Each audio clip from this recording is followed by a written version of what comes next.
बात जुर्म से जूझते आवाम की हो या समाज में बढ़ते क्राइम ग्राफ की, अपराध की हर सूरत के पीछे छिपा होता है कोई न कोई गुनहगार। नमस्कार, मैं हूं सुमित झा। तफ्तीश की राह में आने वाली हर कड़ी सुराग बनकर पहुंचाती है गुनहगारों को सलाखों के पीछे। तो आप बने रहिए हमारे साथ, क्योंकि हर जुर्म के खिलाफ हमारी तफ्तीश लगातार जारी है।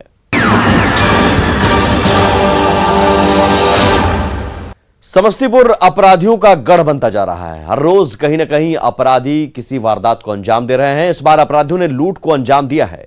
जी हां, लुटेरों ने कैनरा बैंक को निशाना बनाते हुए लाखों रुपए लूटकर फरार हो गए। देखिए रिपोर्ट। समस्तीपुर में अपराधियों का कहर। दिन दहाड़े कैनरा बैंक से लूटे लाखों रुपए।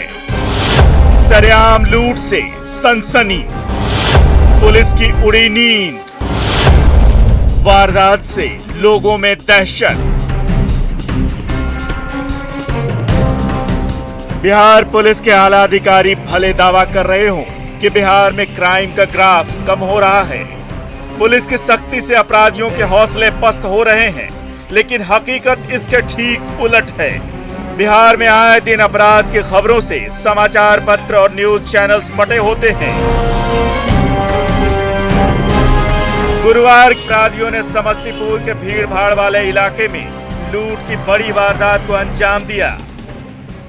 समस्तीपुर में एक बार फिर अपराधियों ने बैंक को निशाना बनाया है। इस बार अपराधियों ने मुफस्सिल थाना इलाके के कैनरा बैंक के शाखा में जो बांदे में स्थित है, बांदे चौक के पास, वहां पे निशाना बनाया, जिसके बाद सूचना पर यहां पर सदर डीएसपी के नेतृत्व में पुलिस बल जांच कर रही है और पुलिस की टीम जो है सीसीटीवी फुटेज को खंगालने में लगी हुई, जिसके माध्यम से अपराधियों के सूत्र के बारे में जानकारी मिल सके। 3 लोग आए थे, ब्रांच में पिस्टल निकाला। पिस्टल के पॉइंट पे जो बाहर में नोट रखे हुए थे 20 के पैकेट से 1,80,000 कुल टोटल अमाउंट था, वो लेके चले गए। कितने अमाउंट कितने की राशि? 1,80,000 रुपये था। 20 के बंडल। आप लोग कितने कर्मी थे? हम लोग यहाँ पे 4 कर्मी थे। वो उपभोक्ता भी कोई थे? हाँ, कस्टमर्स थे। कस्टमर करीब 20-25 कस्टमर आए होंगे उस टाइम। कितने देर रहे बैंक में? 5 मिनट रहे।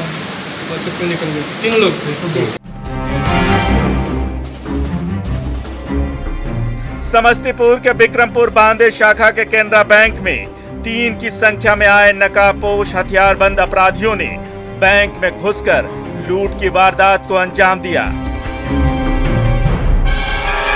वहीं लूट की इस वारदात की सूचना के बाद सदर डीएसपी प्रीतीश कुमार और मुफस्सिल पुलिस की टीम बैंक पहुंचकर जांच में जुट गई। अपराधियों का सुराग जुटाने के लिए पुलिस सीसीटीवी फुटेज खंगाल रही है। इस मामले में सदर डीएसपी प्रीतीश कुमार ने बताया कि 3 अपराधियों ने लूट की वारदात को अंजाम दिया है। 1,80,000 की लूट हुई है। बाकी अनुसंधान चल रहा है। 3 अपराधी थे जो बैंक के अंदर आए थे। फिलहाल पुलिस जल्द से जल्द इस घटना का खुलासा करने में लगी है। अब देखना यह है कि पुलिस की तफ्तीश कब तक खत्म होती है, शातिर लुटेरे कब तक पुलिस की गिरफ्त में आते हैं। न्यूज़ 18 के लिए समस्तीपुर से मुकेश की रिपोर्ट। नालंदा में अपराधियों के कहर का शिकार एक और नाबालिग युवती हुई है, जहां अपराधियों ने पीट पीट कर उसकी हत्या कर दी। क्या है पूरा मामला, देखिए इस रिपोर्ट में।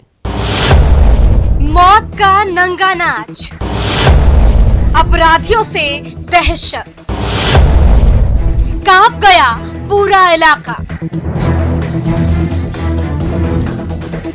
लाल कपड़े में लिपटी सड़क पर रेल ट्रक पर पड़ी ये लाश, आक्रोशित लोगों की भीड़ जो सड़क से लेकर रेलवे ट्रैक तक को जाम किए। ये तस्वीरें इस बात की गवाही दे रही है कि यहाँ के लोग पुलिस से नाराज हैं और अपना गुस्सा जाहिर कर रहे हैं। ये तस्वीर नालंदा की है, जहाँ बेखौफ अपराधियों ने एक नाबालिग की पीट पीट कर हत्या कर दी। इनके जो हत्या की गई है साजिश के तहत, रेप करके, सामूहिक दुष्कर्म करके और रेलवे ट्रैक पर जो हत्या किया गया है, इस अपराधी को जल्द से जल्द हम सुशासन बाबू की सरकार से और ये ये तमाम जो हमारे आज जो प्रशासन रोड है, जाम किए हुए हैं, विगत 4 घंटा हो गया। इसका मुख्य कारण क्या है रोड जाम करने का? मुख्य कारण यही है कि उस लड़की को रेप करके हत्या की गई है। इसके मुख्य कारण है। मुआवजा की मांग है या कुछ जी और? नहीं, पहले हम मुआवजा की मांग हम नहीं करेंगे। अपराधी पकड़ने के लिए मांग है कि किसी प्रकार से अपराधी पकड़ा जाए। वहीं मृतका के पिता ने घटना की जानकारी देते हुए बताया कि उनकी बच्ची रात से गायब थी, जिसे वो काफी खोजबीन किए लेकिन उसका कोई पता नहीं चला और अगले सुबह रेलवे ट्रैक पर उनकी नाबालिग बच्ची की लाश मिली। वहीं मृतका के पिता ने आरोप लगाते हुए बताया कि दुष्कर्म के बाद हत्या की घटना को अंजाम दिया गया।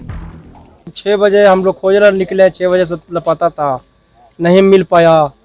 फिर है जे 2 बजे रात तक खोजे, नहीं मिल पाया। फिर सवेरे देखते थे रेलवे पर मार के रखा। इसकी शिकायत थाना को किए थे?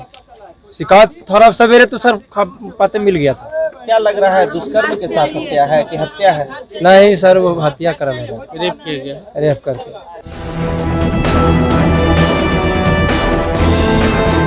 हत्या किन कारणों से हुई है, इसका खुलासा पूरी तरह से अभी नहीं हो सका है, लेकिन पुलिस को आशंका है कि नाबालिग की हत्या दुष्कर्म के बाद की गई होगी। इन बिंदुओं के साथ साथ पुलिस सभी पहलुओं को ध्यान में रखकर मामले की जांच कर रही है। अब देखना ये होगा कि हत्यारे कब तक पुलिस की गिरफ्त में होते हैं। न्यूज़ 18 के लिए नालंदा से अभिषेक की रिपोर्ट।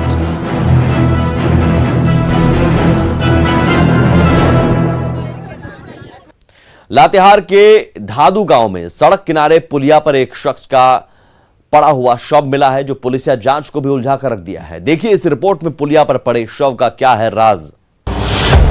पुलिया पर पड़ी मिली लाश, युवक का बैग भी है साथ, शव का क्या है राज। ये तस्वीरें लातेहार जिले की बालूमाथ थाना के धादू गांव स्थित मॉडर्न विद्यालय के पास की है, जहां चलते फिरते सड़क के किनारे पुलिया पर एक युवक का शव मिला है। सुबह मॉर्निंग वॉक पर निकले ग्रामीणों ने जब शव को देखा तो सभी के होश ठिकाने आ गए। बात जंगल में आग की तरह फैल गई। देखते देखते लोगों की भीड़ इकट्ठा हो गई।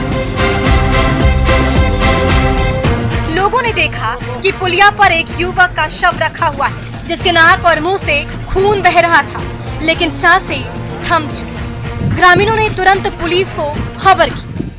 तो सुबह मॉर्निंग वॉक में निकले तो देखे मॉडर्न इंग्लिश हाई स्कूल के पास में एक अज्ञात शव पड़ा हुआ था स्कूल में। तो हम लोग प्रशासन को यहाँ से सूचना किए, उसके बाद प्रशासन आई। अभी तक लाश का पहचान नहीं हो पाया है। मौकाए वारदात पर पहुंची पुलिस ने शव को अपने कब्जे में लेकर उसे पोस्टमार्टम के लिए भेज दिया। इधर ग्रामीण ये आशंका जता रहे हैं कि किसी ने युवक की हत्या कर पुलिया के पास उसका शव रख दिया है। वहीं शव के पास पड़े बैग में आधार कार्ड, मोबाइल के साथ साथ कई सामान बरामद हुआ है। बरामद आधार कार्ड में अर्जुन उराव पिता राजकुमार उराव धादू बालूमाथ का पता लिखा है, लेकिन ग्रामीण उसे अर्जुन का शव नहीं बता रहे, इसलिए अब तक शव की शिनाख्त नहीं हो पा रही। बैग और आधार कार्ड और बैंक अकाउंट के हिसाब से अर्जुन उराव धादू का निकल रहा है, लेकिन लाश जो है लगता है अर्जुन उराव का नहीं है। हालांकि मोबाइल और आधार कार्ड और कपड़े के साथ साथ सभी सामान अर्जुन उराव के ही हैं। लेकिन सवाल ये है कि अगर ये अर्जुन उराव नहीं है तो ये शव किसका है और किसने इस शख्स की हत्या की है। फिलहाल पुलिस एक एक कड़ी को जोड़कर मामले की तह तक पहुंचने की कोशिश कर रही है, ताकि शव के राज को सामने ला सके। लातेहार से न्यूज़ 18 के लिए अमन प्रताप सिंह की रिपोर्ट।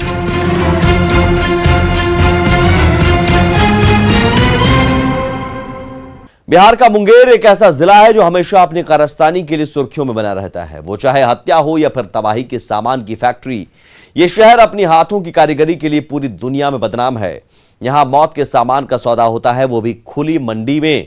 देखिए इस रिपोर्ट में बंदूकों के शहर की पूरी कहानी।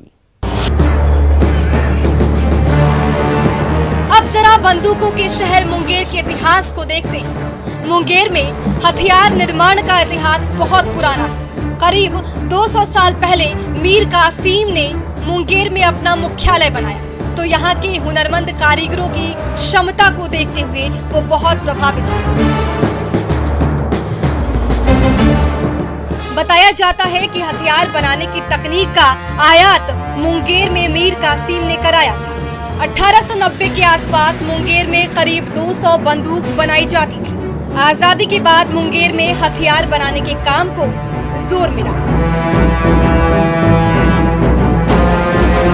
18 जून 1948 में सरकार की ओर से मुंगेर में बंदूक कारखाने की स्थापना की गई।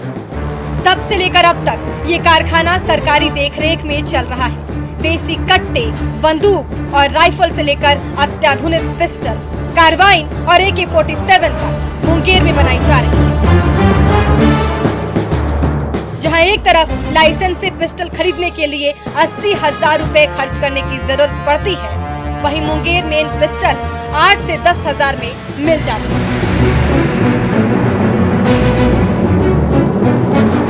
कीमतों का फासला सभी असलहों पर लागू होता है। जाहिर सी बात है, हथियारों का इतना बड़ा रैकेट चलेगा तो पुलिस की नजर भी पड़ेगी और पकड़े भी जाएंगे। मुंगेर से न्यूज़ 18 के लिए अरुण शर्मा की रिपोर्ट।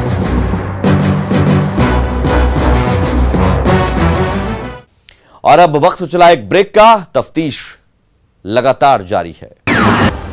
ब्रेक के बाद एक बार फिर स्वागत है। औरंगाबाद के एक्सिस बैंक की शाखा से फर्जीवाड़ा और धोखाधड़ी का एक ऐसा मामला सामने आया है जो किसी का भी होश उड़ा दे। 23,36,000 के इस फर्जीवाड़े का जब खुलासा हुआ तो और हकीकत सामने आई तो एक्सिस बैंक के अधिकारी से लेकर पुलिस प्रशासन तक सभी दंग रह गए। पूरा मामला क्या है, देखिए इस रिपोर्ट में। पुलिस परेशान, अधिकारी हैरान, धोखाधड़ी का काम। ये खबर बैंक में जमा आपकी राशि की सुरक्षा से जुड़ी हुई है। ये खबर कैशलेस क्रांति के शोर के बीच किस तरह सुदूर इलाके में बैंक की देखरेख में आर्थिक गबन हो रहा है, इसकी एक बानगी है। ताजा मामला औरंगाबाद के एक्सिस बैंक की शाखा से लाखों की अवैध निकासी का है,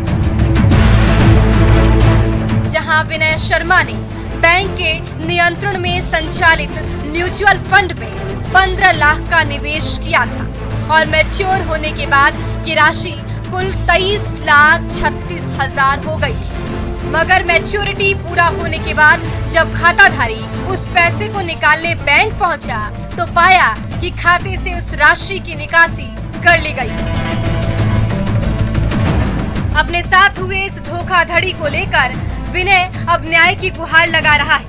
मेरा 23,36,039 रुपया किसी पटना के राम बाबू आदमी के अकाउंट में पैसा ट्रांसफर कर दिया, जिसमें कि हमारा सिग्नेचर नहीं मैच कर रहा है, एड्रेस नहीं मैच कर रहा है, पेन नंबर, आधार नंबर कुछ भी मैच नहीं कर रहा है। तो किसी फर्जी चेक को लगा करके, यूनियन बैंक को चेक कर लगा करके तो पैसा पूरा अपना खाता में ट्रांसफर करवा लिया, जिसमें कि लोग कुछ भी मैच नहीं करके 23 लाख रुपया उसको अकाउंट में डाल दिया।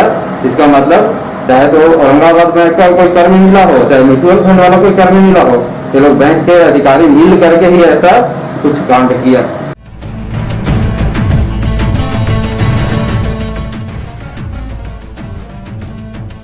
वहीं जब इस बारे में एक्सिस बैंक के शाखा प्रबंधक से बात की गई, तब उन्होंने बताया कि मामले में उनके तरफ से कार्रवाई करते हुए यूनियन बैंक के उस खाते को फ्रीज कर दिया गया है जिसमें पैसे ट्रांसफर किए गए हैं। कस्टमर के द्वारा ही प्राप्त हुआ है जानकारी और हम लोग तत्काल उस खाते को फ्रीज करा दिए हैं जिस खाते में पैसा गया है, और कोशिश कर रहे हैं कि इस मामले का जल्द से जल्द निष्पादन किया जाए।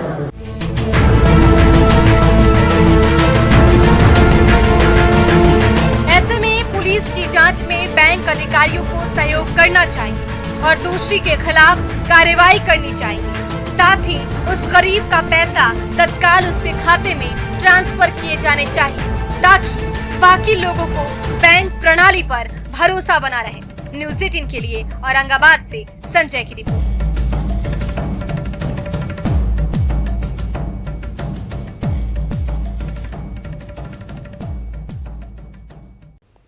समस्तीपुर में अपराधी इतने बेखौफ हो गए हैं कि लोगों का राह चलना तक मुश्किल हो गया है। हैरानी की बात तो यह है कि अब लोग अपने घर में सुरक्षित नहीं हैं। देखिए इस रिपोर्ट में क्या है पूरा मामला। जिले में बेखौफ अस्पताल में भर्ती कराया। हम दरवाजे पर बैठे थे, 4 गो लड़का से आया, जबरदस्ती मारपीट करना शुरू कर दिया। हमको देख क्या बात है, उसी पर गोली चला दिया। पहले किसी चीज का विवाद? जी ना, कोई बात नहीं था, कोई विवाद नहीं था। लोग थे 5-6 हो। तफ्तीश की दिशा अगर सही है तो बच नहीं सकता कोई गुनहगार सलाखों के पीछे जाने से। तो पुलिस चाहे सोई हो, मुजरिम चाहे कोई हो, आप बने रहें हमारे साथ, क्योंकि हर जुर्म के खिलाफ हमारी तफ्तीश लगातार जारी है। नमस्कार।